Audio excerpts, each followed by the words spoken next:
the art, science, music, literature, drama, the whole culture, particularly the religion of all the people of Asia can be traced directly to the Africans of Asia.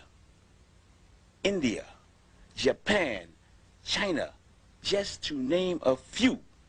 Even Afro-American history can be traced directly to the Africans of Asia. I know it sounds strange to you, but the world owes a debt to the Africans of Asia. In the following presentation, you'll find out exactly why. Just give me a few seconds. Your ancestors never intended to let you down. In this book, called The Gods of Northern Buddhism, we find a name, the Asian name of the supreme deity of the universe. His name is Sambo. They say when nothing else was, Sambo was the name of the God of the universe to the people of Asia. And there are many places that carry this name. This is a depiction of Sambo. This is not an African statue. This is from Asia. And many places in Asia are called Sambo Judasia, the land of the descendants of Sambo. Various spellings of the word and the name Sambo can be found throughout Asia. Negas, the divine people of Buddhism. This is a 2nd century depiction of Gautama the Buddha being given his first bath by the divine people of Buddhism called Negas.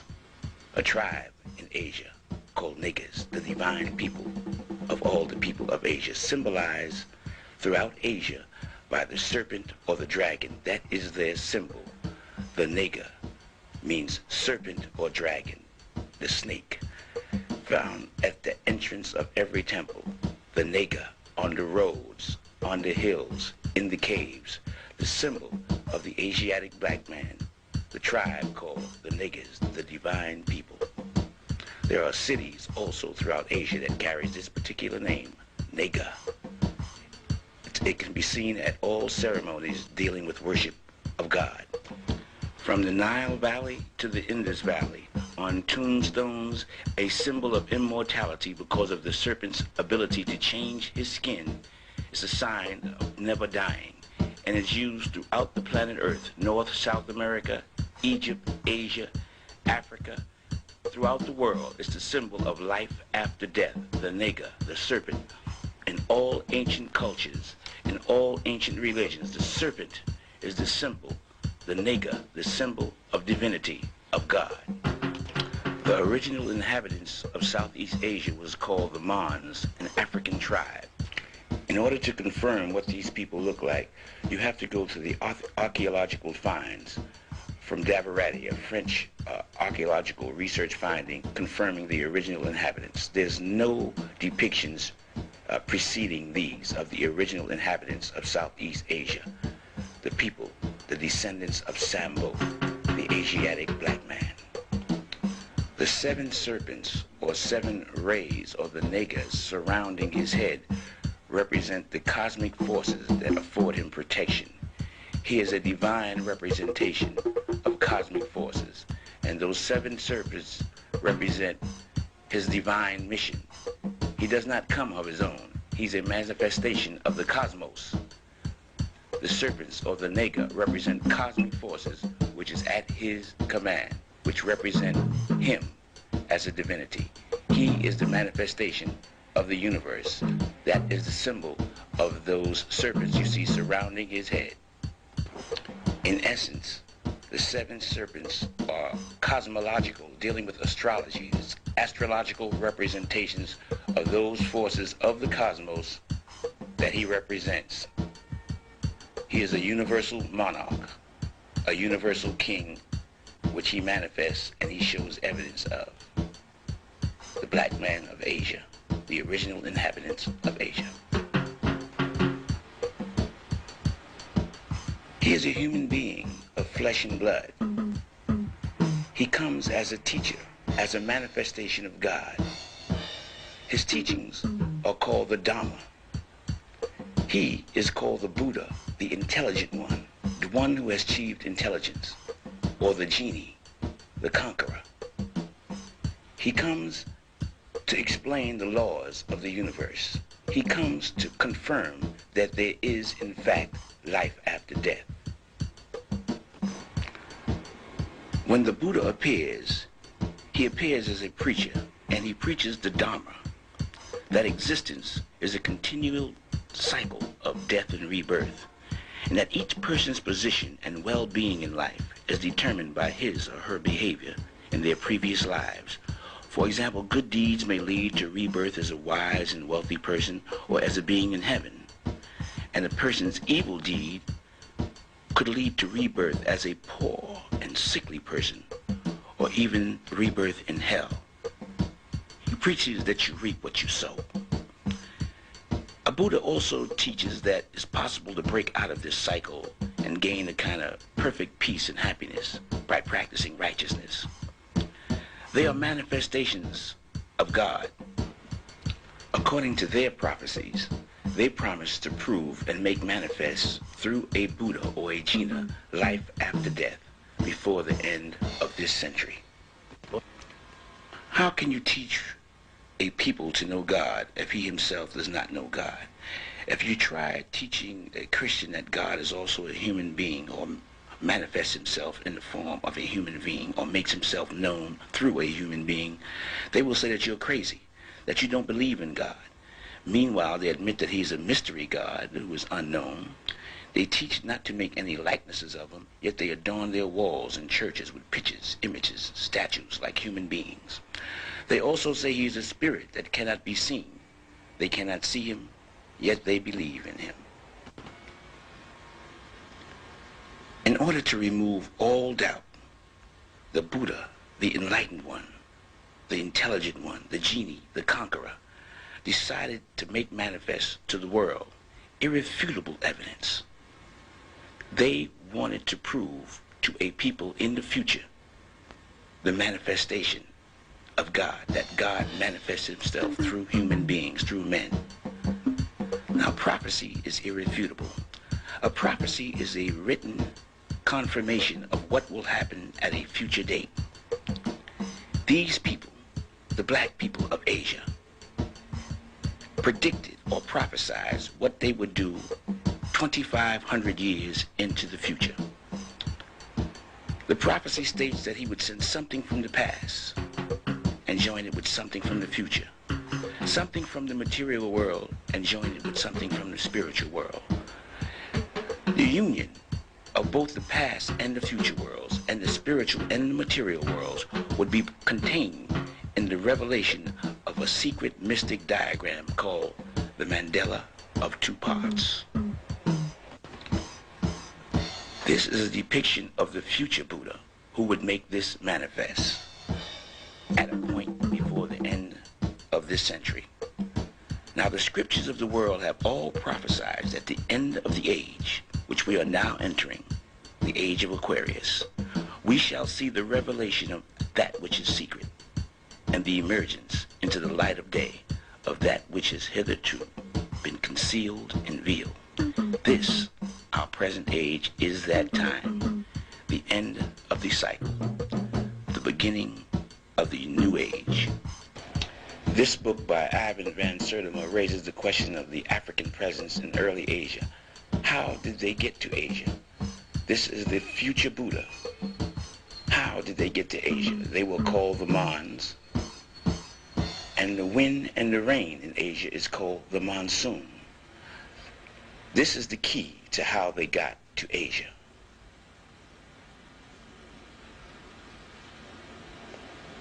The monsoon wind in April blows from the southwest, and in October it blows from the northeast.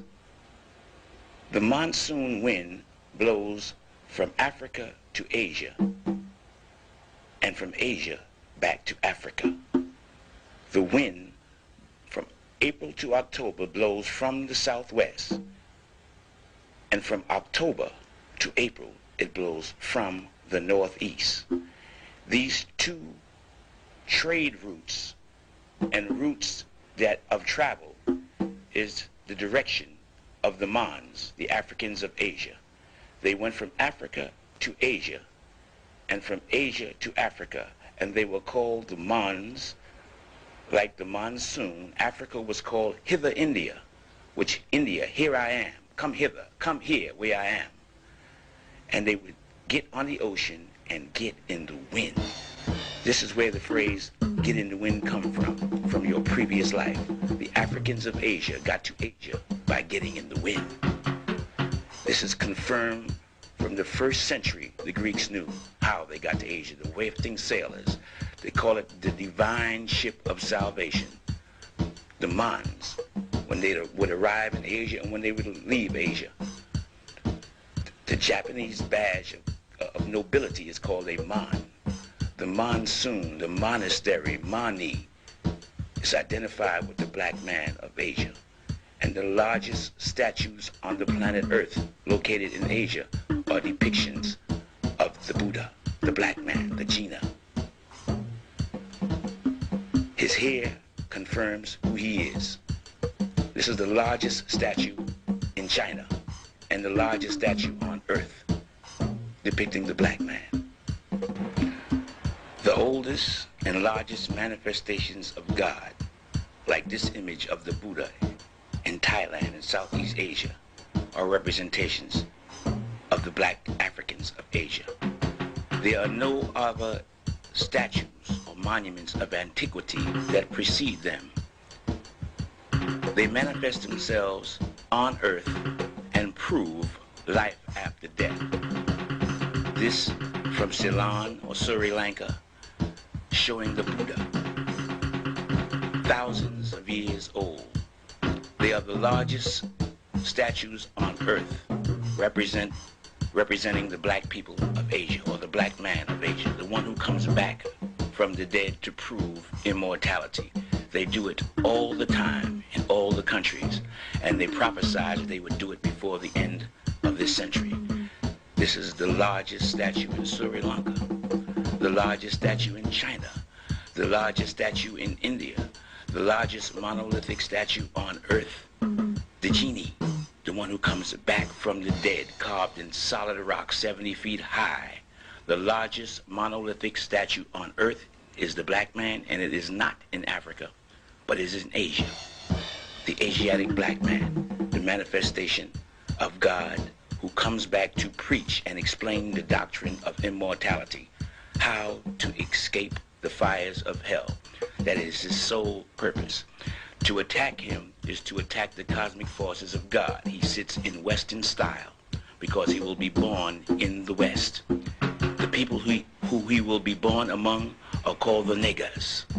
This is the future Buddha, the one who is to come, prove with irrefutable evidence for those with intelligence that there is no death, that life is eternal. And this evidence of eternal life is put in place by their control after death of the cosmic forces. This is a cave in India showing the one who is to come in the future. All of these statues and monuments are thousands and thousands of years old. The future Buddha, sitting down in Western style. He is known by many names in many religions. To the Christian, he is the Christ. To the Muslims, the Mahdi, the Messiah, the Avatar, Maruk Bull. To the Koreans, the Buddha, the Genie. All different names for the same individual who is to appear now at the end of the age, the beginning of the new cycle. He is also called Maitreya, the future Buddha. In this book, Maitreya, the future Buddha, you can find the prophecy of his return in 2,500 years. This prophecy identifies the time when he is to appear. It states that he will appear in 2,500 years in a tripartite year in the first year of a cycle. He will descend to be reborn, and he will produce a city of silver by transformation. He will change a city which will serve as evidence of who he is. He must produce a city by transformation. The Buddha was born in 560 BC and died in 480 BC. He received enlightenment at the age of 35, which is 525 BC. This prophecy had to have been made between 525 BC and 480 BC. If you project 2,500 years into the future, it'll come between 1975 and the year 2020. 30, 60, and 90 are tripartite years. 1930 and 1960 is gone. The only tripartite year left is 1990. The first year of a cycle is 1991. In 1991, the future Buddha is to appear. 1991. In Angkor in Southeast Asia, we find the city of the future Buddha, hidden from the outside world for thousands of years and discovered by the French in 1858. It was hidden in the jungle by fig trees. This is the city designated to confirm the future Buddha. This city was hidden because of the banyan tree, a tree that starts in the sky. Birds drop their seeds from the sky on the leaves of existing trees. The branches spread out horizontally and then grows down, covering everything beneath it. The tree is worshipped throughout Asia. It's called the tree of God. It is the only tree that starts in the sky and comes down. Here you see it written that one tree covered 20,000 people. It is the most unusual tree on earth. It's the fig tree, the banyan tree, the tree that hid a 36-mile wide city in the jungle for thousands of years. This is the tree of God. Here it is explained that the tree spreads indefinitely and it is not known to die. It's the tree of immortality. It is the most famous tree in Asia, the banyan tree, the tree of God. This is an artist's depiction of the city of the future Buddha, a city of stone, a stone Bible of the religious teachings of the Africans of Asia. This is the entrance to the temple called Angkor Thom. An 8-mile perimeter covers the city. This picture shows you how the tree starts in the sky and the roots come down, covering that face which you see. Those are roots from the tree which started in the sky, covering the face on a tower. There are 50 towers in this city with faces of the future Buddha. This is a close-up on the future Buddha's face with the roots which started in the sky and came down to cover it. The fig tree. This is a picture of that particular city, a map showing you the 36-mile perimeter.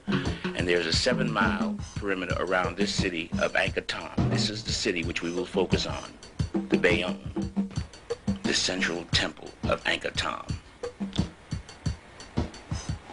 This city is viewed as a Bible, a sermon in stone. As you can see, it was built by men to confirm and serve as evidence, irrefutable evidence, of the future Buddha. That the Africans of Asia who built this here, they knew and wrote the future before it happened, and that the future Buddha would use these stone images of himself, these 50 stone-faced towers, skyscrapers in the sky, stone monuments, a Bible on the walls to confirm his identity, hidden in the jungle for thousands of years. Even though the city was sacked of its riches when it was discovered by the French, it still bears mute testimony to the teachings of the black people, the Africans of Asia. These stone-faced monuments are depictions of the one to come. There are 50 towers telling you that this one, the future Buddha, who you see here, would be in a tower. The 50 towers representing the 50 states of the United States before they were ever discovered. The lions on the outside also bear testimony, since there are no lions in Asia. The lions came from Africa. These are African lions. This map shows you all the animals of Asia. The lion is not an indigenous animal. The tiger is.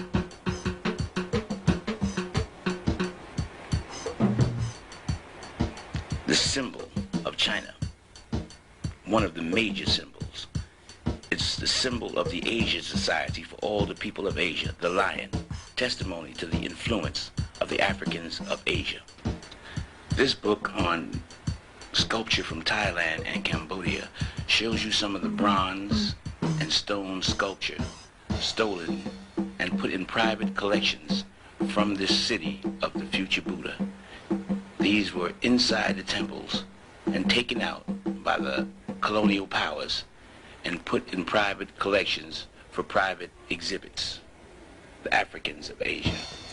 Let me clarify the way of the gods in all cultures. Number one, they write the future before it happens in stone. Then they let the future happen. Then they send one back from the dead who explains it and reveals that which they wrote. This constitutes the execution of judgment. Now, this shows you that there are, in fact, 50 states in the United States, and there were 50 towers in this city. The future Buddha is to appear in a tower in the United States on the 7th terrace. There are 7 levels above his head. That's the esoteric teaching. On the walls of this is the story of the people whom this individual, the future Buddha, would appear among. Here we show the Europeans coming in to Africa. We see they have weapons on their shoulders. This is on the walls in this city. We see the African with his bow and arrow going to meet the European on the field of battle. We see the African with his elephants and his weapons of war going to meet the aggressor coming into his country. Here we see the two armies clashing on one single panel on the southern wall at the temple of the Bayonne in this city. The African army on the left, the European army on the right, and they clash in the center of this stone carving of the European invasion of Africa, as the Europeans load the African arms to the bottom of the ship and take off to America, onward to America.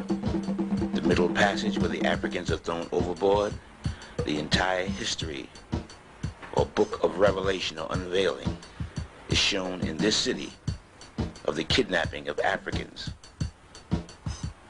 from Africa.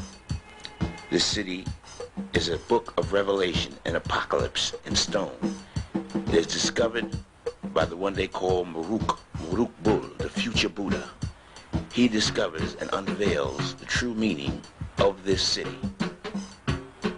This is in the religious teachings of the people of Asia. He uses a city carved in stone, true book of revelation, the apocalypse, the book of revelation, which will be discovered and explained.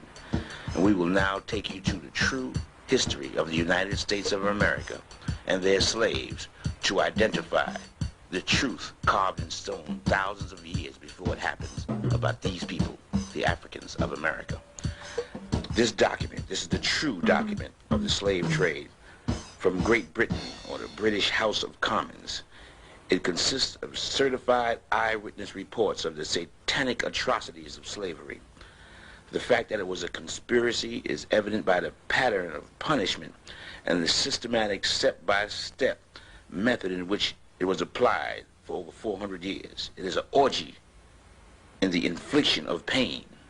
The infliction of pain on innocent people with eyewitness step-by-step reports on what they was supposed to do and what they intended to do to these people who they identified in their document as an injured humanity. They meant to injure these people, and this was their intent. They referred to them as injured humanity. Christians did this to the children of Africa. The science that was used on these innocent people were based on universal cosmic laws. As you see here, there are laws that are above all man-made laws. They're the laws of the gods. They're the laws of the universe, and they govern all humanity. The two laws which we will focus on right now is called the law of karma, the law of cause and effect, and the law of polarity, the relationships between opposites.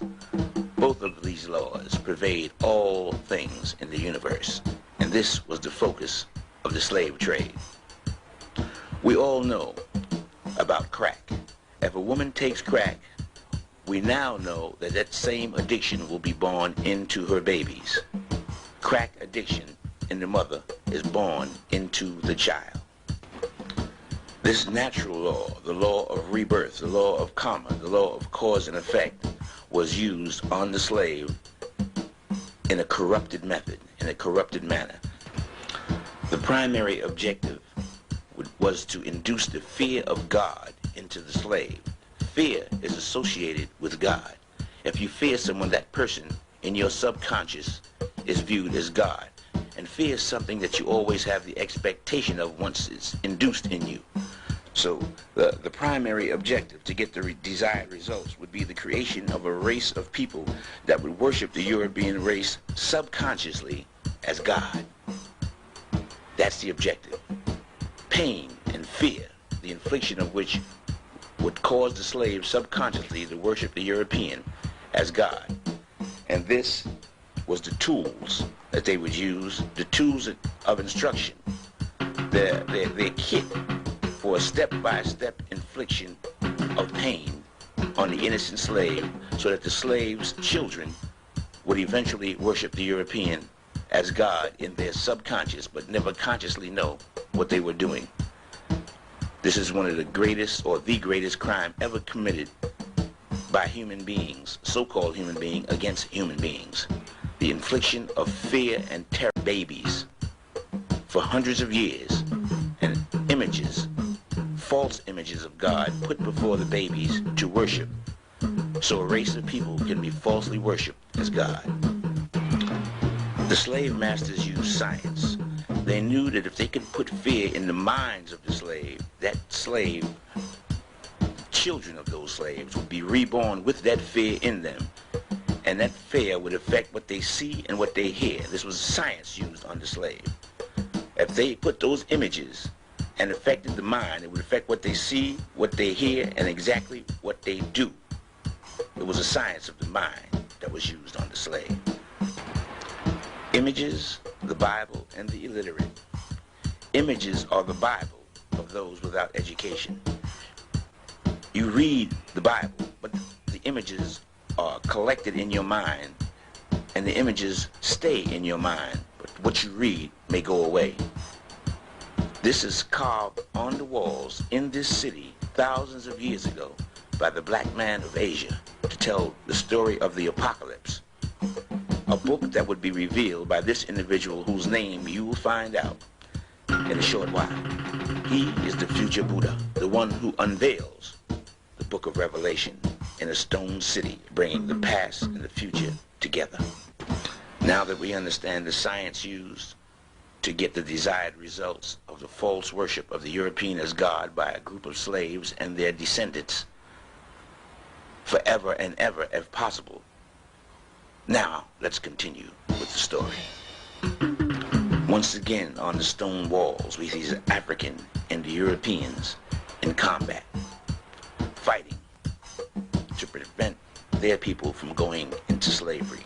To confirm this is an African people, on the right you see the djembe, a very popular African drum, and on the left you see the African talking drum, not the European, not the Asian, but the African talking drum carved on the walls to show that this was an African people who were carried off as captives. Here it is on one panel with 3 levels. The war that took place in Africa thousands of years before it happened, carved in stone, bearing mute testimony to what really happened here. Here is how the European artists of that time interpreted that event with his pen. The same event in the British Commonwealth, testifying to what they said that they did at that time to the black man. Here, the testimony from a rock in this hidden city tells exactly what happened, which was known by the gods. A testimony in silence from a stone and from a paper in the British House of Commons. I just interpret what they said that they did with their pen. Here, the slaves are shuttled out in small boats to the mothership. The artist's depiction at that time with their pen interpreting what the mothership looked like. The ship that brought the slaves from Africa to America is now interpreted by the Rock of Southeast Asia. This is from Barubador. The ship of salvation is the same ship that comes to pick up the slave, and the same ship that brought the slave into slavery, packed like sardines, according to the pen of this European who knew what he saw. He saw the slaves, according to this pen from this artist of European extraction, being packed into the ships in the bottom of the ship. This is what they say they did. The stone now speaks. How the African fought a losing battle with the European and his gun, and then were taken to the shore and loaded and packed on ships in the bottom of the ship. The stone, in silence, speaks loud and clear, with the Europeans on their head with their weapons prepared to kill. Testimony from a rock. The European says the slaves were in cramped quarters below the deck. They know what they did. If you compare the cramped quarters from the European pen and from the stone monuments of the gods, you will see they both speak with accuracy. The black man was cramped on the bottom of the ship according to the stone monument of the gods, and the silence of the European pen bearing mute testimony to that truth, which only applies onward to America. The fight did not end with the capture. Naturally, tribal groups fought all the way to the mothership. They came out on the ocean to the mothership in battle array, prepared to fight, boarding the mothership, going out in stone and on paper, going to reclaim their relatives. Here they are on board one of the ships where the slaves are, a mutiny. Tribal members coming to the mothership, continuing the fight on the water to get their captured relatives and tribesmen back. On paper and in stone. The same battle, the same event, the same thing, testified by mute witnesses. Slaves coming up from beneath the ship fighting for their freedom, according to the European pen and according to the rock of the Africans of Asia. The fight on board ship, going out to meet the aggressor to bring back their relatives and friends who were captured.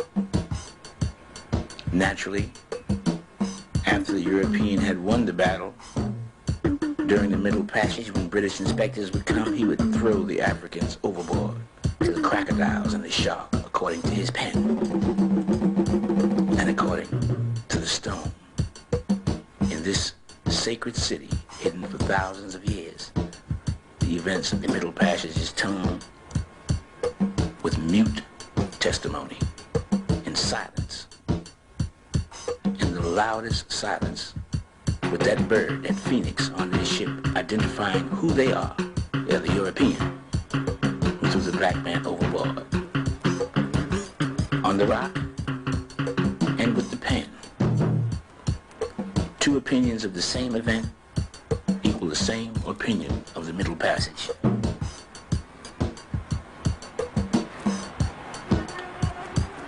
Naturally, the crocodiles had their feast on the black man, where many, many millions died during the Middle Passage, according to both history books.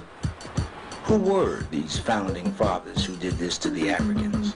According to their own pen, they were the worst kind of deranged ex-convicts which they had gotten out of their jails, shiploads of them, mass murderers, satanic worshipers, the worst deranged minds they could find, and their leader. This is his logo, Sir John Hawkins. This was his symbol.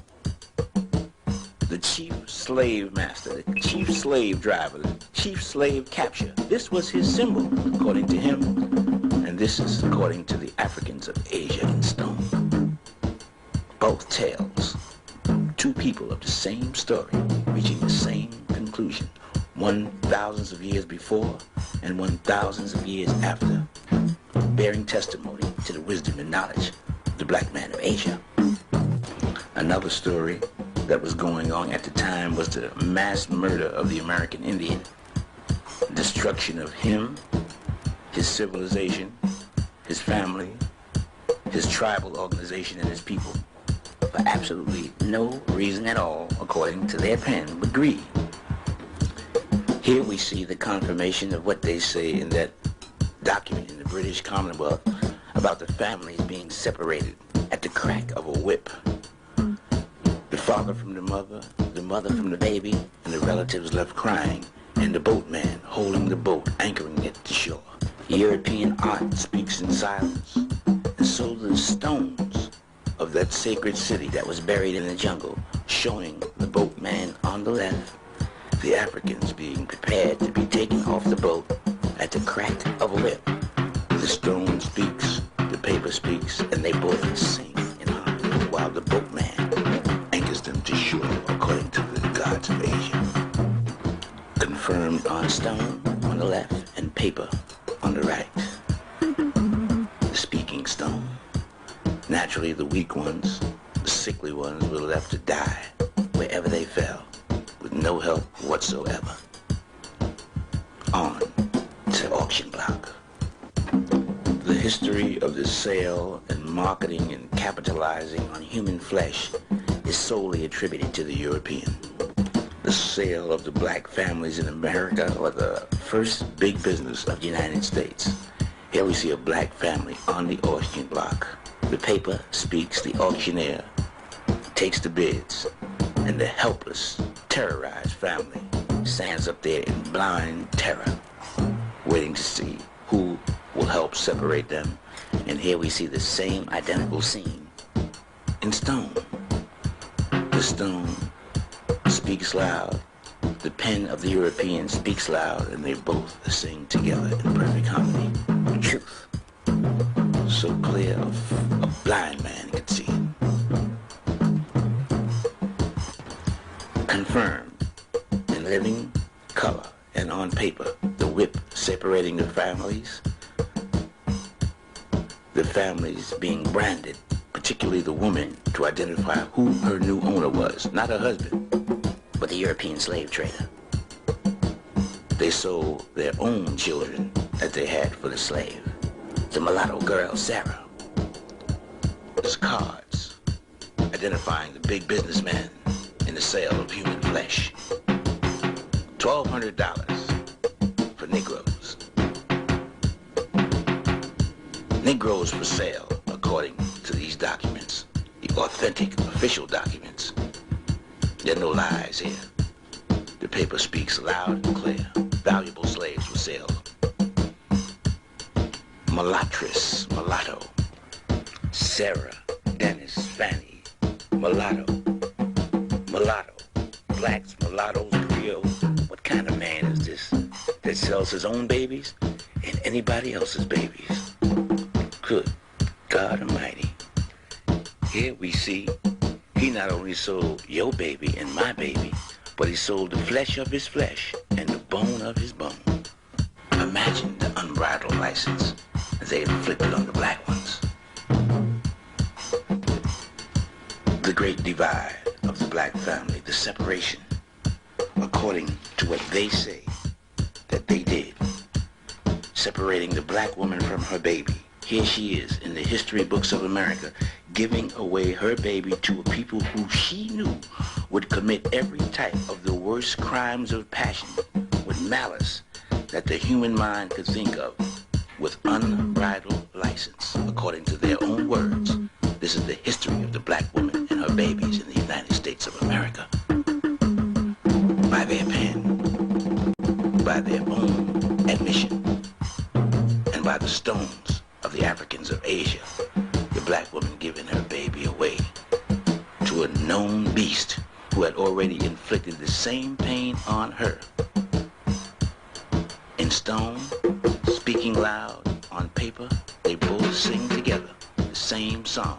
The exploitation and degradation and crucifixion of the black people of America with unbridled license. A stone city in Asia, buried in the jungle. The history of the black people.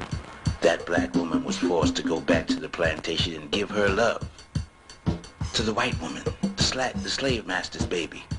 After she gave her baby away, they made her love his. Incredible. This is according to what they say they did. The passions, the worst passions of the human mind, rage with unbridled license. They call this the extraordinary punishment, the infliction of which included malice and fury, according to their words, the voice of their paper. Some crimes they would not divulge. That was worse than that. Naturally, the slave attempted to run away, escape from slavery in the Underground Railroad. Yes, say the pen and the stone, yea, shall bear witness against them. The slave and stone running away, and the worst thing, getting caught and brought back. Angkor Wat in Southeast Asia, coming back to face the infliction of pain. See, here's some freed slaves with the pen screaming loud, a woman and her baby being caught and taken back into slavery. Observe the fear in the child.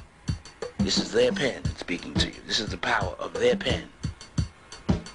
In stone, the slaves being caught, who ran away, brought back and thrown down to a lower hell for lower punishment, being beaten, their tongues being pulled out, hung from trees, savagely beaten with bats, sticks, knives.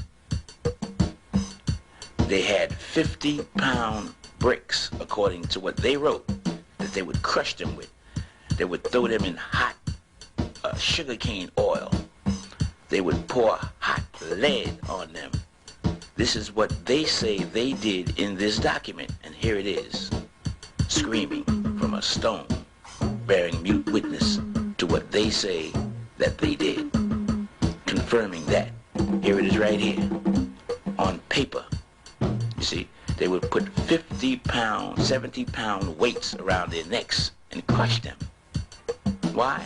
They tried to avoid pain. Here they are with the weights, and the two Africans under the weights, the Afro-Americans, being crushed, and they would let them stay there in pain. What manner of people is this? What kind of people is this?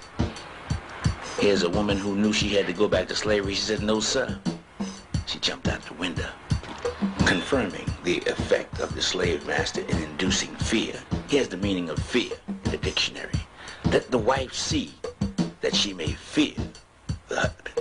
Let her see the pain inflicted on her husband. He maketh the pen speak.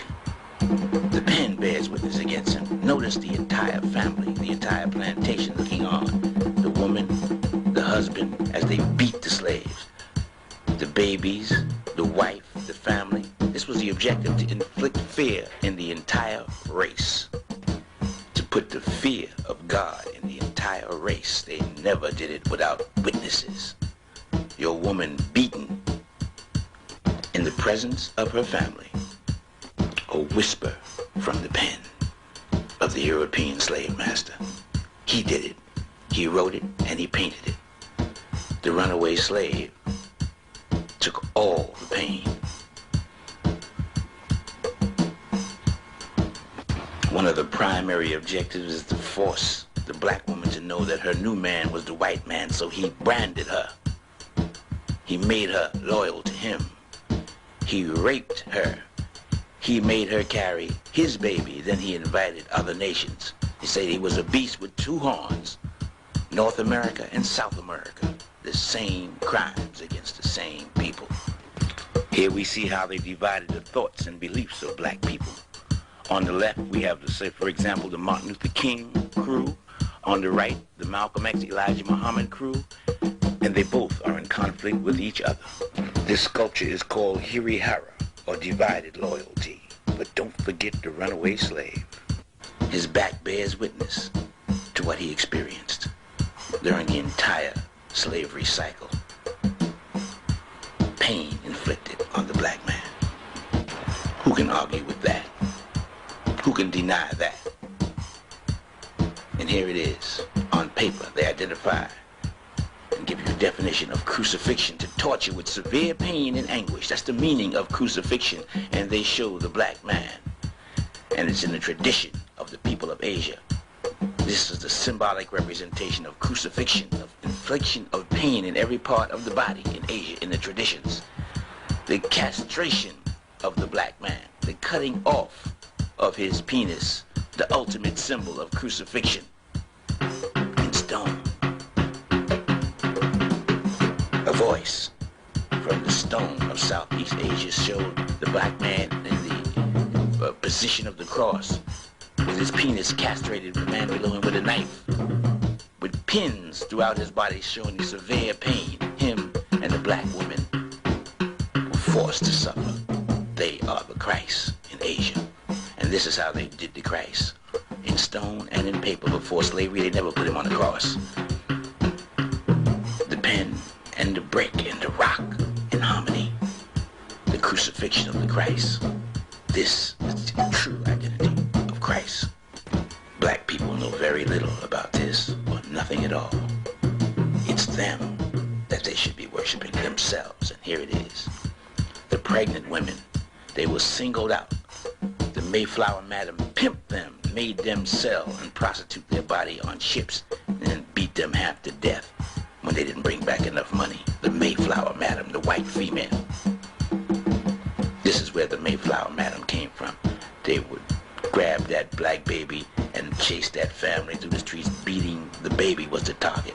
To inflict fear in the mother, made that fear reborn in the baby, while they both watched the father hung according to their art, from their hands, their pen, speaking loud and clear, attacking foster homes with little black orphanage babies and beating them to death, kicking them, robbing them, raping them, beating them, hanging them. To your babies, they did this according to their pen, according to their hands and what they say, their art, their artists. This is a true depiction of what they say they did. Who are you to argue with this? Who the hell are you arguing with? The science that the European knew was that if he inflicted fear in your babies, that fear would be reborn in their babies. So he inflicted fear in the woman and the children by hanging the father in their presence. So that fear, according to the law of rebirth, according to the law of karma, would be reborn in their babies.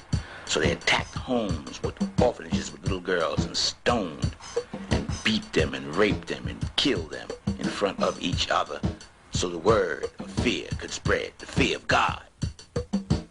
False God, the white man. That's the law. The law. The law. No one can evade the law of cause and effect. Evil deed, evil consequence. If crack is taken by a woman, that crack baby will be born and have the same addiction. It's the law of rebirth. It's the law of cause and effect. The baby is reborn with fear if fear is inflicted with the mother. It just has to be rekindled by an event in the life of that child. Look at these freed slaves and look at the fear in their eyes, even though there's no one there to harm them. It's reborn in their faces. The fear is reborn in the woman and in her babies by law. The law of karma, the law of cause and effect, and these were the tools used to do it. If a slave wanted to eat, they would put this mask on his head to keep him from eating. They would starve him. And those hooks around his neck would catch in the trees if he tried to run away. So if you wanted to eat, they would starve you. The tool on your right is to force feed you. So if you wanted to starve yourself to death, they would feed you. So if you wanted to live, they would make you die. And if you wanted to die, they would make you live. Think about what kind of people you were dealing with, especially consider the fact that you committed no crime. No crime, except that it was a people who they wanted you to worship them. So this is what they did. The woman and the man, the European woman and the European man would kidnap slaves and sell them back. Colored people, kidnappers, slave catchers, for money. Snatch your baby from under your bed and sell him. That's why they call it the crucifixion in stone. Speaking loud when you understand the handwriting of the gods. This is what they did. It's the only way to show it. They shot your husbands when they was in the water swimming, according to their art and their pen, speaking to you. They beat the old man, 89 years old, 80 or 90 years old, who could not defend himself. They beat him to the ground in front of his kids. They shot the son in front of his family. This is their pen.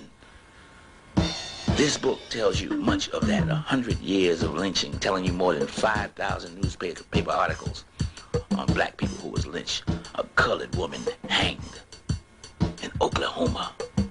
This is just telling you some of the stories. Negro youth mutilated for kissing white girl. They chopped off his penis and kept it for a souvenir. That's what they did. Negroes taken from jail and riddled with bullets. The black man, the black woman, the black child, nobody was safe. 24 hours a day. Souvenirs. See, for the Negro's anatomy, they cut off his penis, his hands, his legs, and sold them as prizes, trophies. Is lynched by orderly mobs suspecting of killing a cow who they favored over the human being. A mule thief is hung who they favored over the black man. They would kill you for stealing chickens and hang you in South Carolina. This is just the last 100 years. Imagine what took place 300 years earlier. They say 70% of the hangings, there was no crime even suspected. They would just grab you off the street and do this. Live and in living color. This is the people. This is your history that you try to avoid in Barubador. They show it like this. They show you being put to the fire. Did you know that? The white man used to burn you at the stake. And the tradition is in Asia where you see the Buddhist monks setting themselves on fire as the ultimate form of pain, the ultimate form of sacrifice which the black people of America had to endure. This is a tradition to remind you when that day comes what they did to you. Standing around taking pictures and laughing. This was a joyous occasion, mind you. This was no sad occasion. They took souvenir pictures. There it is in Asia on the right, and in America on the left, the traditions of the Africans of Asia. And the inflictor of pain, smiling, proud of what he did. It's all crowd when you burn a black man. They all want to see and cheer as he burns. This is according to their hand. They had to push back the crowd at the burning of this innocent black man of anything worth being set on fire for. But this is the tradition of the American way. See, they would hang you, burn you, and shoot you at the same time from their hands bearing witness against them. See, they would shoot you running, they would shoot you on the ground and beat you, and they would stomp you at the same time. They would work your babies and your mama in the cotton fields for nothing. See, this is how they showed it in stone. The whole family on the plantation in this city in Southeast Asia. They would show the man taking the place of a mule, pulling the plow while his wife guides it. The man is pulling the plow, you see, and they would show you in stone the work that the entire family of the diaspora was forced to endure in this beast with two horns, North America and South America, primarily the United States of America, where this history is carved in this history of the country. It's inseparable. No free labor for 400 years in stone. The rock, the Nestorian stone, the rock shall speak, yea, he shall make the rock speak. While you worked, you were beaten. While you played, you were beaten. You lived in fear. Here it is. Yea, the rock shall speak to them. rock shall tell the story. Yeah, in silence the rock screams out. Yeah, they hung us from trees. Who else has a history like this? And you want to call it a lie? You want to call the handwriting of God a lie? You didn't know, did you? Yes, you did. You tried to forget. Once again, this was a festive occasion. They would take pictures and show it to their babies and their family, how they killed the nigger for nothing and saved the cow. Even the governor would commend them in Augusta, Georgia for the lynching well done or the burning well done, teaching the niggers the fear that their forefathers put in the Constitution. They had to keep fear. Here's a Rodney King. 100 years ago, here it is kicking and stomping this black man to death, or damn near dead. This is what they did. And here's what they did the other day in L.A. It's the same people doing the same thing all the time. And here it is in stone, hollering at you. Yeah, he gonna make the stone speak. Understand the esoteric teachings, the secret teachings. They catch the slaves and they inflict the pain. They inflict the fear of God in them, which they refer to as the crucifixion. Fear is something you live with all the time. Once it's inflicted on you, and they made it their business to continue it. The crucifixion of the Christ. The infliction of pain, the suffering of the Christ. If you really want to know who these people were, here's what they ate. They ate the whole hog, as you see them putting the whole hog in the pot there. That means they ate hog maw, hog head, and hog jaw. They ate pig feet, pig ears, and pig knuckles, chitlins, fat back, ham hocks, pork chops, pork skins. They ate everything pork. They ate the whole hog. Who else fits this description? They even ate pork and beans. There's your beans. Pork and beans, y'all. Yeah. He shall make their hands testify against them. That's what they did. You're the only people on the planet who eat that much pig.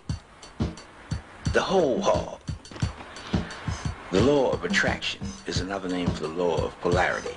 It involves sex, magnetism, radiation, lotus, color, chemical affinity, and various other things. But this law identifies the effects of the wicked treatment that the black people received, how it affected their association, form building, adaptation to life form, and group unity. The first effect is that it subconsciously made them worship the white image, or the white face, or that which is close to whiteness. The brain is like a computer. It interprets and translates that which is fed into it from the eyes and the ears and other senses. Through the use of the science of fear, the African American brain was conditioned and pre-programmed to process information negatively. Subconsciously, it was taught to do what the European told it to do. And through the use of fear and lies, they achieved their objective in the subliminal worship by the African American of the white man in his image.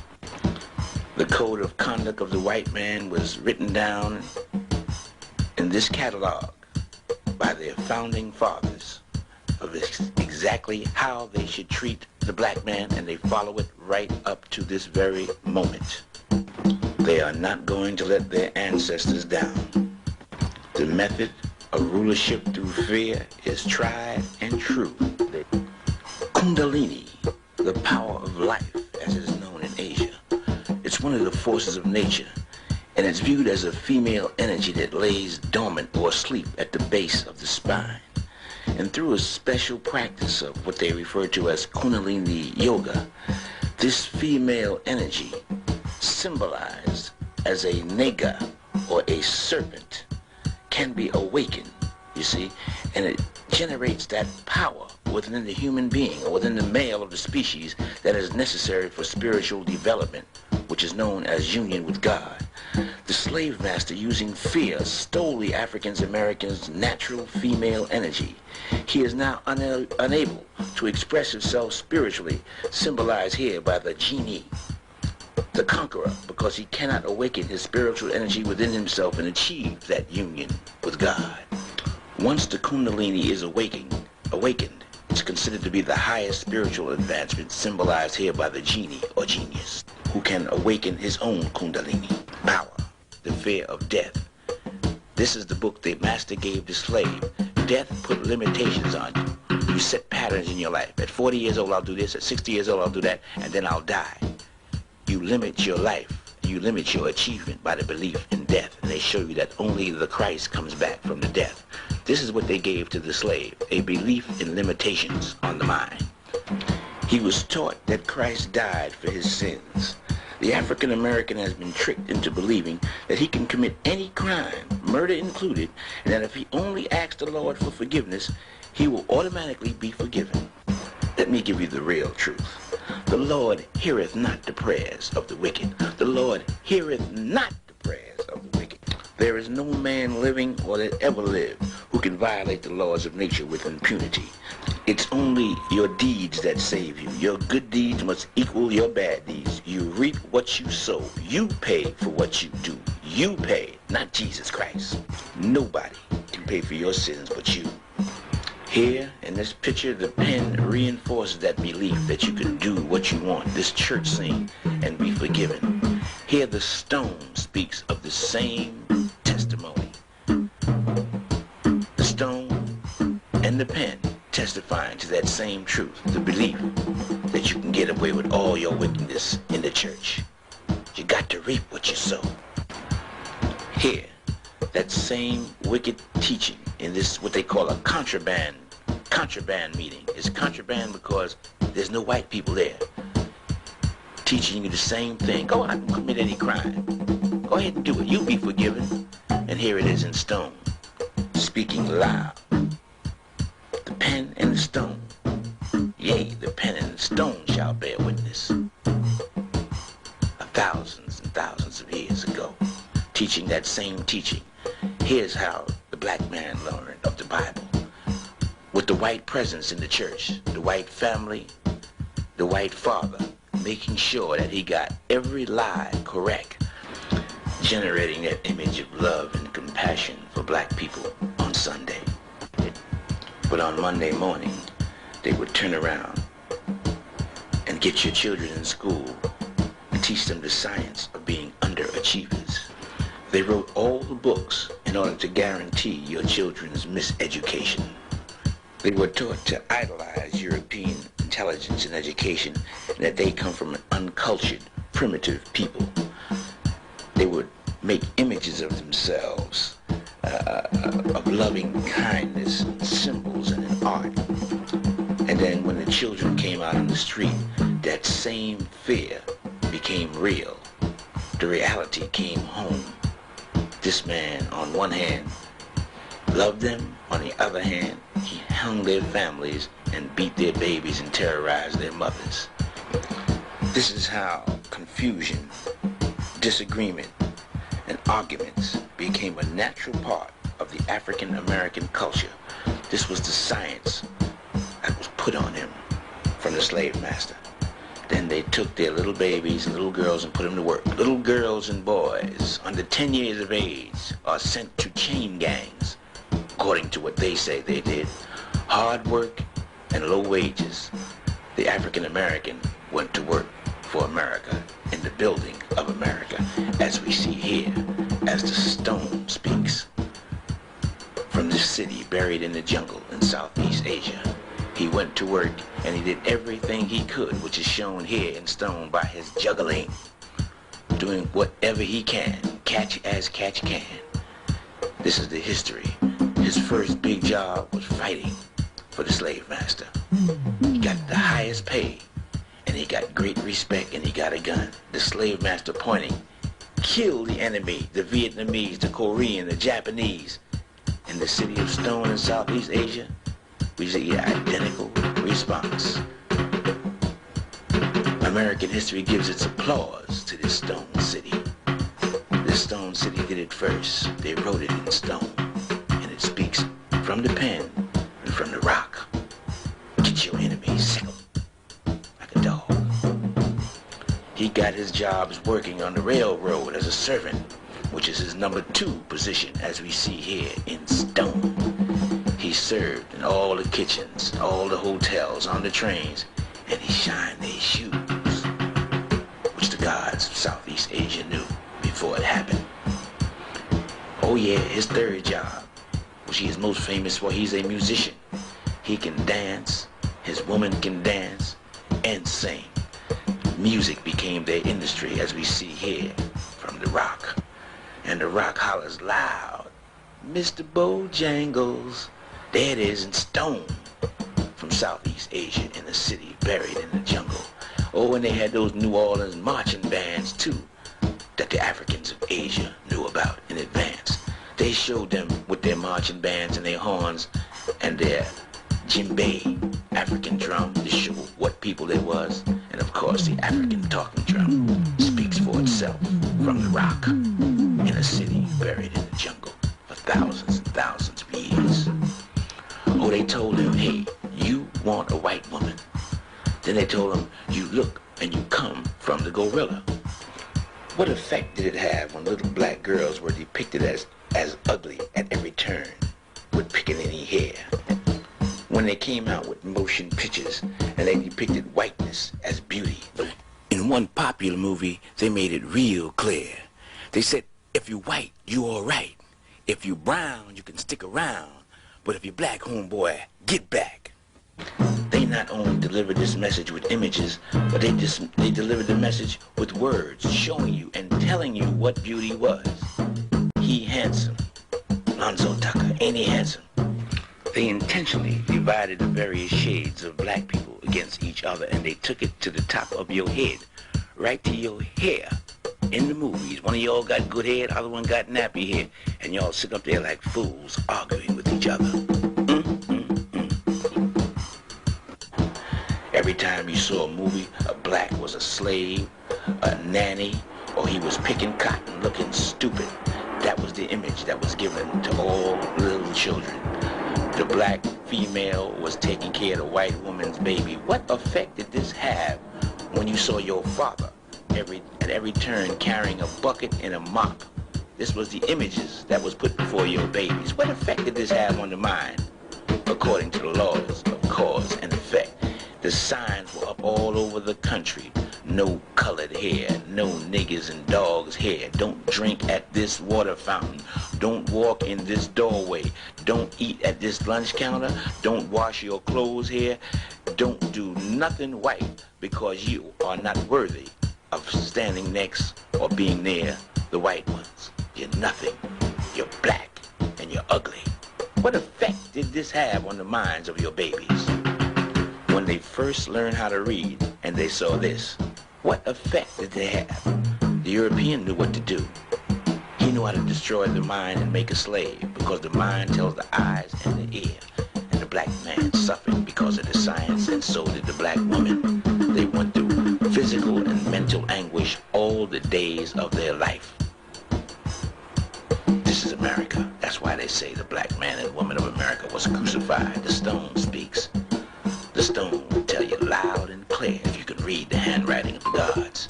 They crucified the black man and woman of America in every way, externally and internally, and they used the science. Oh yeah, they focus. Oh, your own people sold you into slavery. They focus on that. Slave master bought you from a black man. They made the black man beat you according to their document, so that you wouldn't be mad at the slave master. You'd be mad at the man with the whip. They had a specific mode of beating slaves. They would have two blacks hold them in the front, one black hold them in the back, and another black beat him under the instructions of the white man. The slave who is receiving this beating is angry at the blacks who are beating him. This is reborn. This is what they did intentionally to make you hate each other, and this is reborn, and it's depicted here, the effects. These are not two gladiators. This is brother against brother in stone. Notice they look exactly alike. This is what the gods of Asia were telling you. The effects were brother against brother, which is in our culture. The white woman spying on the Negroes, working. There they are, they snitching on each other, they got fights with each other. That's the effect of slavery. They gambled with each other, stole each other's money, tried to take each other's money, became enemies of each other. That's the effects of slavery. Stealing from each other, which is endemic in our culture. One brother would get mad in stone, here you see him solving the problem, killing you, cracking you on the head with a baseball bat in stone. The stone is screaming, telling you exactly the effects of slavery. Here we are in jail.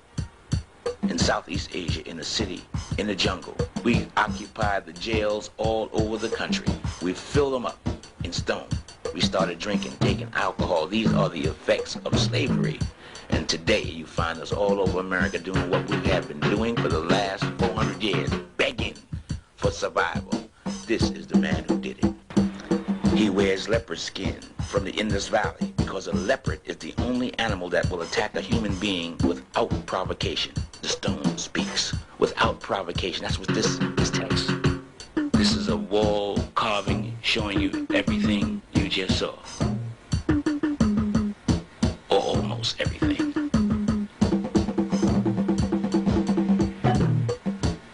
Bearing mute witness to the history of that people. And the Buddha who would appear in one of the 50 towers at that time, at the end of the cycle, at the end of the age, to confirm life after death and divine intervention. This is the way of the Africans of Asia. They let you do it, and then they show you in a book of stone what you did. This is the way of the gods. At the entrance, they show you the righteous gods on the right, the wicked gods on the left, and in the center, the future Buddha who represents divine intervention. These are the demons. The previous illustration showed you the gods, and they're holding a serpent. This shows you both forces, the good and the evil, and divine intervention, the future Buddha appearing at a certain point in time. And this is the city of the future Buddha with 50 towers. Each tower has either 9 floors or 7 terraces. And in the Buddhist scripture they tell you there will appear, a stupa is a temple. And this temple that appears at the end of the cycle to confirm the teachings of the black people of Asia will give its applause. It will confirm and bear witness to that which you have just seen. Now in closing, the word nega is a very profound word. Is represented by the serpent, and the serpent or a snakes can be found throughout this city, buried in the jungle. The serpent was the symbol of the black people of the world. Why? Because a serpent or a snake changes its skin. That means it doesn't have a standard body that it stays in. It lives, it dies, and it comes back. When a serpent changes his skin, it's symbolic meaning. It means that he changes bodies, but he never dies. So that's why the serpent is the symbol. It's a symbol of immortality, of not dying, of changing bodies, but never actually dying physically. That's why the serpent is buried throughout this city, to show you that the Africans of Asia proved life after death. And we can find a clear definition that is well known in this book put out by the Theosophical Society, identifying various terms. Now, I'm going to read from this book. There you see it right on the screen. I'm going to tell you exactly what it means. Literally, serpent, the name in the Indian pantheon of the serpent or dragon spirits and the inhabitants of Patala, hell. These niggas are in hell. But Patala means antipodes and was the name given to America. Now, these are some niggas in hell in America, given to America by the ancients who knew and visited that continent before Europe ever heard of it. This term is probably akin to the Mexican nagals, and they have them as the gnats in Burma. And the esoteric term is represented by the dragon in China and Tibet, and it's various all countries all over the world. In South Central America, they're called nagas or nagal. It's known all over the world. It's widespread. It's associated with cosmic forces, with celestial gods, with the constellations, with astrology. The naga, the serpent, is the identifying symbol of your ancestors because they never died and they had a way of proving it. All you have to do is look at the ancient ruins all over the world, the ancient temples, the ancient symbols of divinity from China to any place you go.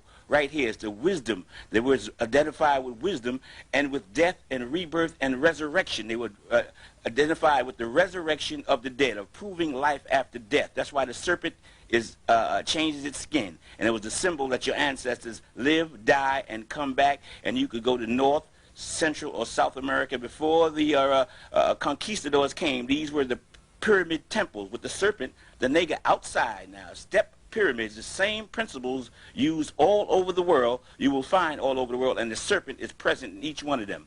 The nigger.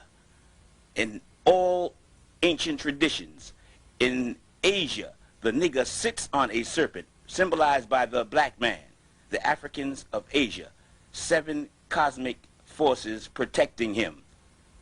In Asia, and you will find the same principal teachings in ancient Egypt. If the Egyptologists would just evaluate this for a minute, they see it's the same people doing the same thing. Now the question arises, why does an immortal savior type figure arise among the Negro? And that is because the Negro doesn't realize this, but he has been conditioned to go to hell. He and most people on the planet Earth has been conditioned through Hellenism to go to hell. Black people must understand that 4,000 years ago, the slave master was busy falsifying the religious teachings of the people of Asia. He single-handedly rewrote the entire Hindu religion of 1 billion people of India, and he handed distorted teachings to all the people of Asia.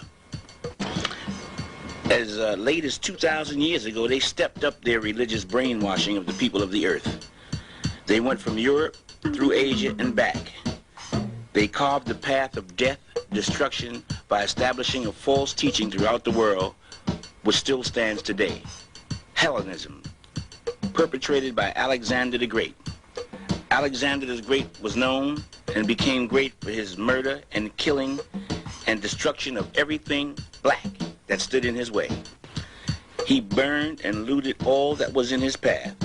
Without earth-moving equipment, he tore down the great multi-storied religious structures spoken about in Deuteronomy and Kings as high places, built by the original man, the Asiatic black man, which showed 9 floors and 7 terraces. These conquistadors did the same thing, Pizarro and Cortez, when they went through North and South America, bringing the Hellenist doctrine, a doctrine that would put the people of the planet Earth in hell. This is what Alexander the Great is famous for murdering and killing and establishing a false religious doctrine throughout the earth to put the people of the planet Earth in hell. They burned and looted all the religious scriptures that was in their way. Their primary objective was to destroy all religious teachings and to establish a false teaching that would send all future generations to hell. To hell with them, of course. This was the primary objective of the Hellenists.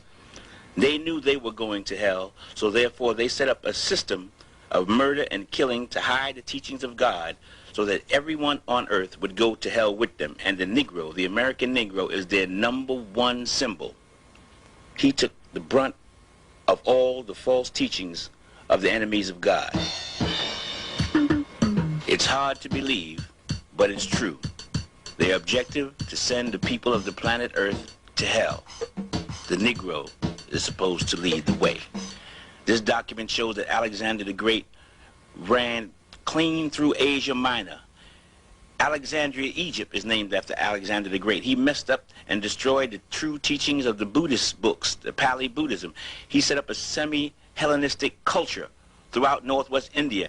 He made the Buddha statues look like they were Greek instead of black. He went through Syria, through Saudi Arabia, changing the architecture, the science, and the art into a Hellenist appearing doctrine. He affected all the religious teachings. He went through India. Alexander went through the entire planet Earth, if not him himself personally. The doctrine of Hellenism is now pervades throughout the planet Earth, and you can see here by this map, this ancient map of Asia. It shows with the swastika, which was the symbol of the Hellenists. The swastika and the cross shows you their influence. Ethiopia, which was called Hither India, it was part of Asia at that time. They separated it from Asia, and they show you the cross. Where you see the cross and the swastika is where the Aryan doctrine, the Hellenist doctrine, the doctrine that sent people to hell, where they were influenced, where they had the strongest influence on the planet Earth. They were able to destroy all the true teachings. There's no one who has the 100% true teachings that's able to come out with the true teachings on the planet Earth today, because they have a penalty of death for them. This is further India, Cambodia, Sambo, Judasia, the land of the descendants of Sambo, the original man. You see the swastika. The Asian religious teachings has always been under attack. The European Hellenists went from one part of the earth to the other with the primary objective of sending the people of earth to hell. The Hellenist swastika, that's what that means. They have the cross too for Christianity, the distorted teachings. This was started 4,000 years ago. Let's map it from 2,000 years ago. This book called the Book of God, I will explain to you what this book is about a little later. But right now, I just want to show you that what's in this book. It says the plain truth is that not a single sacred volume of the past is free from corruption. This book is explaining to you that all the religious documents in the West are corrupted. The Emperor Nero, they murdered his mother for divulging the secrets. It's punishable by death to speak of the true teachings of God. They killed Nero's mother for doing it. It's punishable by death to teach the Negro, the American, the Afro-American, anything of the truth of God. To disclose this would be punishable by death. There is a contract out for teaching the true teachings of God. The Negro does not know this. The people of the present are ignorant like the people of the past. This book explains to you how they set up death as a penalty for teaching the truth. Death was the punishment, and the priests, the head of the church, were the murderers. They would kill you. They had a vested interest in teaching all the people lies about God. And the priests were the #1 murderers. The Negro doesn't know this. The apocalypse, the revelation, was death to divulge. Now this was 4,000 years ago, and then as late as Alexander, which was 2,000 years ago. The Messiah, the Negro was looking up in the air for somebody to come down with wings. They say here the Messiah is just a savior. He's a man in all respects, not free from human error. However, his doctrine is the doctrine of God, but he's a human being like everybody else, and he makes mistakes like everybody else. You can't tell you're a Christian this. He's looking for Jesus Christ to come down on a cloud. This is the position that they put his mentality in, the Hellenists. This is why this stone sculpture speaks loud and clear about the Negro's mentality. He has a robot mentality. He does whatever the white man says. He doesn't realize that he's been brainwashed. This is the fisherman of Nineveh, Noah's Ark. He's on a boat. This is Jonah trying to catch the Negro, to pull him out of the mental destruction that he's in. He's on his way to hell, but he does not know it. That's the Messiah with the net trying to catch the Negro. The Negro is on his way as a robot going to hell like a Frankenstein monster, but he does not know it. This is in stone. Look in your dictionary. This is an Oxford dictionary that Europeans use. White people use this dictionary. Look in the Negro dictionary that you have in your house and see if you find this word, Helen. Helen is the root word of Hellenist. Now look at the meaning of the word Helen, which they will not put in your dictionary. It says of or belonging to hell. Helen is the root word of Hellenism. It's infernal, it's hellish. That's the meaning of the word Helen. If this word Helen means belonging to hell, then Hellenist or Hellenism is a practitioner of putting you in hell. That's what the Hellenist culture is about in this country, belonging to hell. Helene, a word that says the name applied to themselves. They call themselves this by all Greeks. It eventually spread to Italy and throughout Europe. They call themselves Hellenists. Why? Because their principal objective was to send the people of the planet Earth with their culture to hell. The Negro is to lead the way as proof by the Emancipation Proclamation, as you see here, the ultimate form of proof. Now you have to remember when evaluating this document that the Negro slave could not read. He was not allowed to read up until his freedom when this proclamation was created. If he was caught reading, he was killed on the spot. So he had to read the symbols on this proclamation. This is how he read, by symbols. Slave master made pictures for the Negro because if the Negro could read, he would get killed. So the Negro didn't read the words of the proclamation. The symbols is what he read. Symbols and pictures and images have always been the Bible of the ignorant. And you can see with the Emancipation Proclamation that the slave master fooled the Negro with symbols and images just like they do today with television and the movies. Now let's look at this document through the slave's eyes and see what Honest Abe really did for the Negro. Now, as you saw by the wicked treatment of the slave master and the spirituals the Negroes sang, that anyone who freed him would be viewed, in his eyes, as God. This was his strongest belief. Now, what does this symbol tell the Negro? He tell him that a white angel, who he viewed as God, freed him. This is what Honest Abe told the Negro to believe. Honest Abe falsely told the Negro he would be happy and free, as that shows you right here. Again, Honest Abe tells the Negro to take your babies and make them love this white angel that freed you. This is the message to the illiterate slave. Honest Abe tells the Negro that he's going to get paid money. He never got paid during slavery. That was free. Honest Abe told the Negro with this picture he's going to have a beautiful home. The Negro was living in a shack at the time. With this picture, Honest Abe reminds the Negro that he's the one that gave him salvation, that they should pray to Honest Abe. This is what the illiterate slave saw. He told the slave that his children would get a wonderful education. That's what he promised the slave. That's the way the enslaved interpreted it, but he told the slave, you're going to still be working for master. Now, he wasn't going to lie about that. You got to work for master. And he reminds the Negro again to teach your babies to love the one who freed you. That's God in the slave's mind. This is the symbol of the 40 acres and a mule, which you never got. Now, let me see if I can unlock your mind when you see this picture. Notice the devil has chains. Why? Because the slave master knew that he is the devil. But he changed his appearance, and the Negro's brain was so devastated he couldn't figure this simple one out. The slave master was setting you free because he achieved his objective. And the objective of slavery was to send all Negroes and future generations to hell. You couldn't see it in 1865, but you could see it right now. The nigger, the serpent. They associated him with the devil to make you think the serpent was evil. But that's you. N-A-G-H.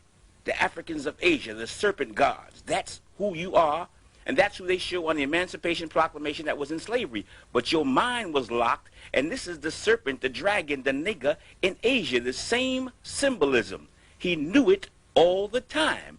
In ancient Egypt, these are the people they're talking about. You, the nigger. They programmed you to go to hell. The divine tribe, the divine people who would be enslaved in hell in America. The nigger, the serpent gods, your ancestors, were enslaved, their people in America, and it's on the Emancipation Proclamation. You couldn't read it in 1865, but you can see it right now. Look at it. A 1993 slave could read this one. This is the teachings, small portions of the Africans of Asia, but let me move on. The symbols on the Emancipation Proclamation tells you what the Negro agreed to. His mind was already devastated. That's his sacred sanctuary is the mind. He agreed to submit completely to the white God and white belief because he couldn't read nothing. Nothing here could he read. So he agreed to go to hell unknowingly by following this image symbolism that's on the Emancipation Proclamation. The slave didn't know it, but he made a pact with the devil to go to hell. More than 4,000 years after the truth has been devoured, here comes the Negro on his way to hell, and he's not walking, homeboy, he's jogging. In order to stop him from going to hell, his ancestors now intervene. They intervene by sending the future Buddha, or a future human being among their own kind who is enlightened. They refer to him in Asia as the Buddha. This is the way his ancestors intervene to awaken him to that which the slave master has done to him, which he does not know. And this one who comes teaches him the truth. That's why they call the Buddha the liberator of the niggers. The liberator. This is in this book, The Gods of Northern Buddhism. They call the Buddha as liberator of the serpents. See, he comes to liberate, to give salvation, liberator of the niggers. Powerful king of the niggers. The Buddha appears to liberate you, to save you from going to hell. This is why they say the Buddha is the liberator of the niggers. Once again, the liberator of the niggers. They were bred to attack the Buddha when he appears to do something beneficial for black people. That was the breeding of the nigger during slavery. So since the Negro wants to attack, I want to show you the way of the gods. He's been conditioned to attack. First they write the future again. Then they let the future happen. Then they send back one from the dead who explains it to you. And then they execute judgment. They put the wicked in a lake of fire. The attackers go into a lake of fire. They punish the wicked. Now here's a temple one of the greatest religious monuments on earth that sits between 4 volcanoes in Indonesia. It's called Borobudur. And Borobudur has a secret I wish to explain to the attacking people, those who like to attack the one who brings the truth. This temple shows the same story of the Negro, but they show it in more graphic detail. Here's the Negro on Friday night, chilling with his woman, smoking reefers, cocaine. The facial expression shows the dope mass. They write it in stone thousands of years before it happened. And then they show it to you, smoking joints, taking dope, smoking crack, all in stone in Asia, in Borobudur.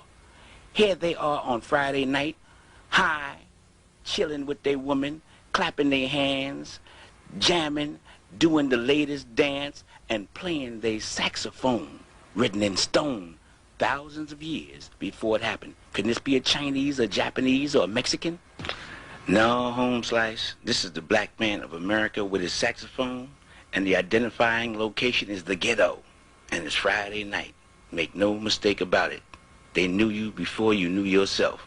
But the objective is to show you that you are not to attack anyone who brings you truth. Here they show the future Buddha in this same temple being attacked, not for doing anything wrong, except for speaking the truth of the history of the black people of America. They have the fate of those who attack. Words and verbal confrontation is beautiful. Physical violence gets you the lake of fire, as they explain it, and it is shown here in this same temple that showed you the saxophone, shows you the fate of those who attack, because the black people of America has been programmed and bred to attack their own kind first. Don't do it no more. This temple speaks loud and clear. You don't want to do that to the one who brings you the truth. You want to sit back and talk. And this is in stone. Also, in Tibet, they show you that same stone punishment in the sacred mandala. This is Mahakala, the god of pain. And it shows you how they punish those who attack. The Buddha, the future Buddha, is on the outside. He's not subjected to all of that. But he shows you what happens to the programmed anybody of any race who attacks the truth when it comes at the end of the cycle. He winds up in this vessel here, referred to as the lake of fire. Physical violence, forget it, man. Just forget it. I want to show it to you in stone and on paper. This is the Tibetan wheel of life. It's known all over Asia. This is the fate of those who want to attack the truth. At the end of the age, at the beginning of the new age, your ancestors refer to this. This is turning the wheel of the law. And the name of the one who comes back to turn the wheel of the law is called Nigga Jr. or Nigga Juna. He explains the secret teachings of the Africans of Asia. The wheel of the law is the teaching that there is no death, that life is eternal, and his job is to prove that. Many sacred places are named throughout Asia with the name Nagasaki, Nagarjuna Konda. That means the hill of Nagarjuna. When he appears, he'll be living on a hill.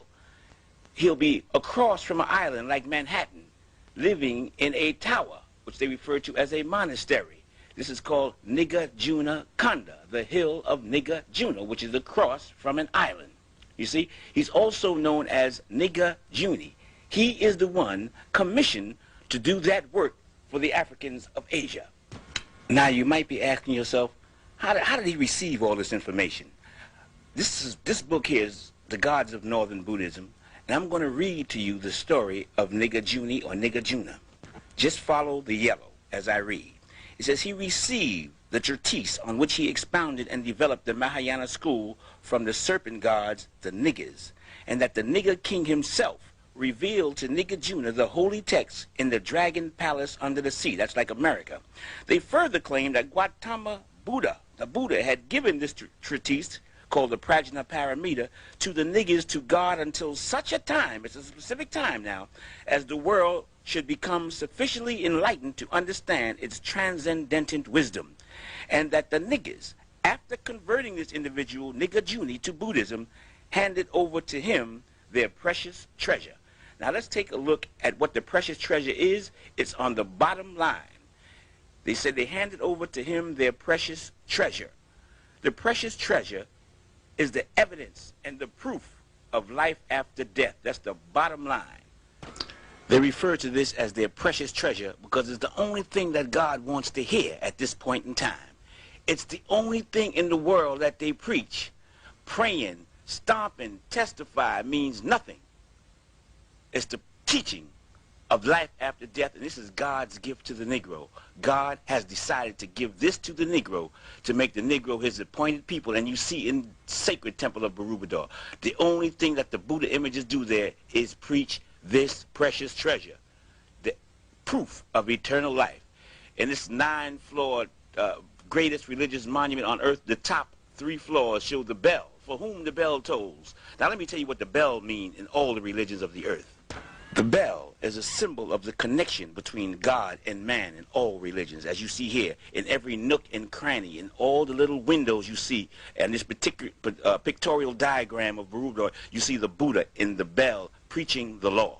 This is a side view, and this is another side view pictorial diagram, show all the Buddha images preaching the law. This is the precious treasure. This is the only thing they want to hear at the end of the cycle, is the law of God.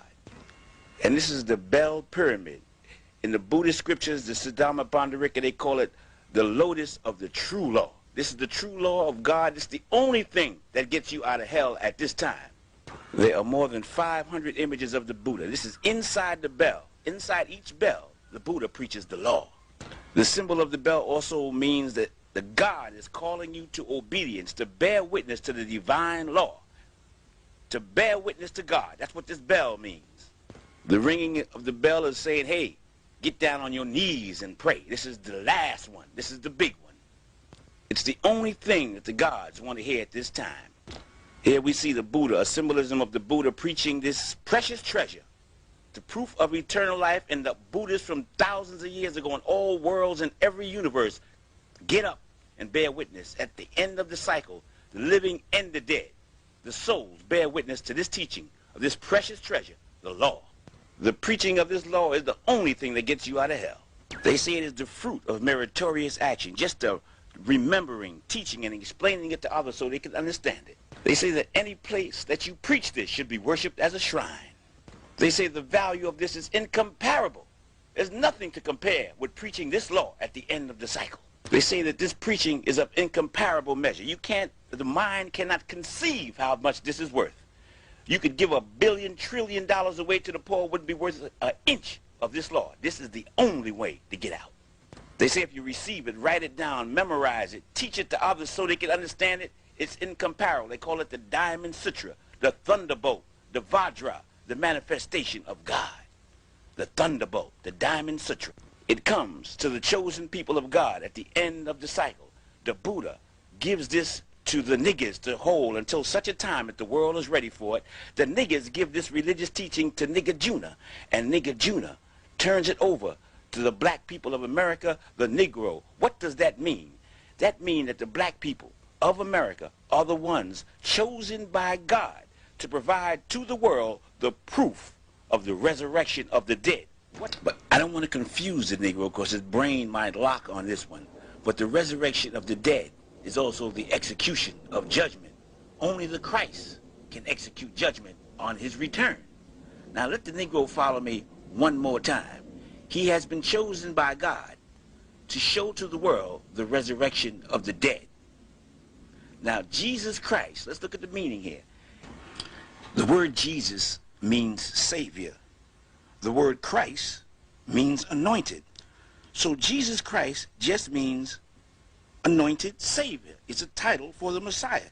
It's a title for one or people commissioned by God for a specific task. This is the image that the Negro has of the anointed Savior, the European on the cross. This is the depiction of the Africans of Asia, showing the crucifixion of the black people of America, the black man and the black woman being crucified. Which one will you choose? The black man and the black woman of America is the true Christ, carved in stone thousands of years before it ever happened. So as a reward for their 400 years plus of torment at the hands of the brutal slave master, the God of the universe awards the Negro, the righteous Negro, with eternal life by providing that evidence of the resurrection of the dead. He promised the Negro eternal life in the paradise of the gods, and this is what the righteous Negro gets. You have to meditate for a while on this one, because God wants the Negro to preach this sermon.